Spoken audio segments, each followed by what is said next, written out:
What's going on, guys? Coach MANdler here, Team Soul Patrol. Today's video, we're going to talk about a major squat technique flaw that could be crushing your gains and crushing your back at the same time. What I'm talking about is called butt wink. And before you stop and ask yourself if he's just trying to fleece me and if this is just some, degenerate sexual maneuver like the Dirty Sanchez, the Angry Dragon, or the Tennessee Musket Loader, understand this. This is absolutely 100% legit. If you're any conditioned lifter, you've heard of this and know that it is not something that you want in your squats. So in today's video, we're going to talk about what causes it, why it's bad, and how you can address it so that you can not only prevent yourselves from getting jacked up while squatting, but also how to pick up more gains that you've been leaving on the table while squatting in the first place.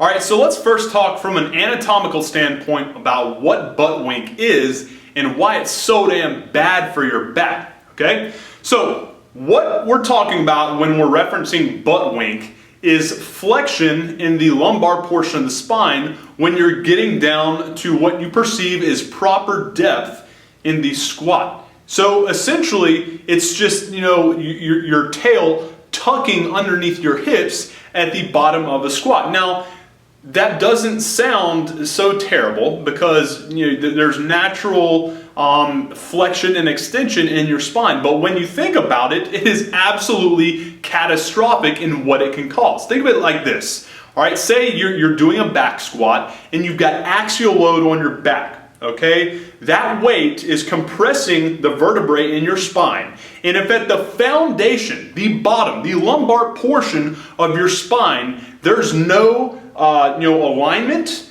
then you are not structurally sound. All right, you have lost all structural integrity of your spine and put yourself in a very, very compromising position that will eventually lead to you snapping your shit up. So what I want to talk about next is what causes this and what you can do to avoid it and pick up a lot of the gains that you've been leaving on the table because of these actions taking place.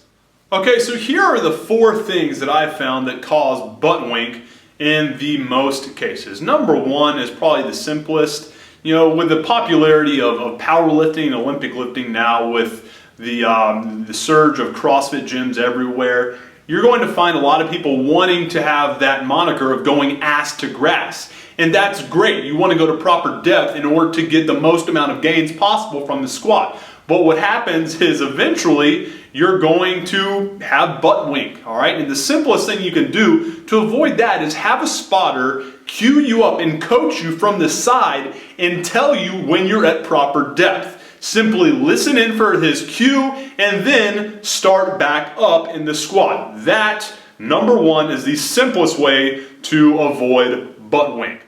The second thing that I found typically causes a lot of people to butt wink is looseness in your core, and specifically because of improper breathing tactics. Now, a lot of people have terrible breathing tactics when they're lifting. They think, how the hell can you do that? You just fucking breathe, right?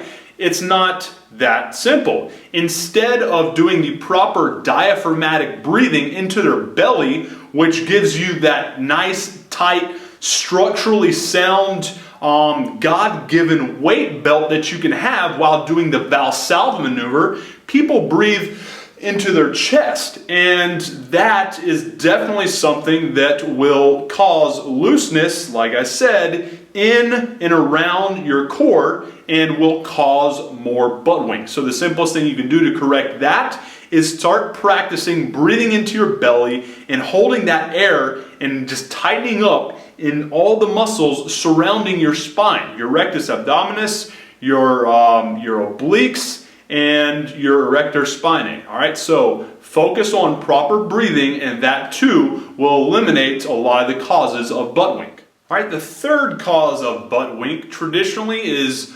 underutilization and underactivation of the glutes, all right? And that can be brought on by 2 things. Number 1, your form is shit. You're typically gonna see guys a lot of the times breaking at the knees instead of at the hips. the way they're supposed to, and that's going to cause a lot of underutilization of your glutes.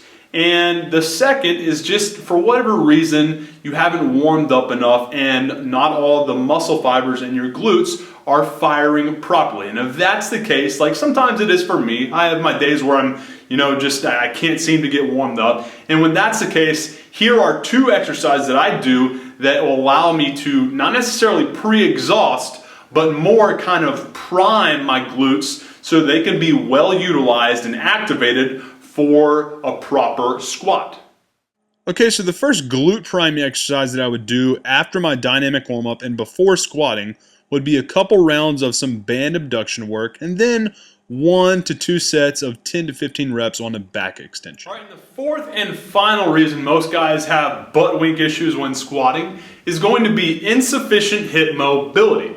I found this especially true for newbies to the squat and newbies to the gym in general. All right, they're typically the 9 to 5 guys that are sitting on their ass all day and have really tight hip flexors and really weak glutes. And unlike most of the wannabe hardcore types that are trying to essentially pick up a blade of grass with their butthole by trying to meet the whole ass to grass mantra, these guys can't even get to proper depth without butt winking. So one of the things they can do naturally to remedy that is focus more on hip mobility during their dynamic warm-up and continue to work on the cues that I talked about earlier in this video as well. Hey man, thanks for watching. If that video helped and you're looking for more of the same, make sure you hit the subscribe button because we're going to be pumping out a lot more just like it in the near future. And if you have any questions about other training issues or even diet issues that you feel like are preventing you from getting where you want to be with your workouts, then leave them in the comment section below. Now, if you are the type that gives a damn about maximal strength, going into the gym, hitting 1 rep maxes that make everyone else in the gym look like little bitches, then make sure you pick up your free copy of the top 21 lifting hacks of the pros. Just click on this button and I'll take you to the next page that outlines every one of the tricks that you're going to be getting here and how to get them for free. Like I said, just click on that button and I'll take you to the next page that gives you all the information you need in order to download it free of charge. Appreciate your time, guys. Have a good one. MANdler out.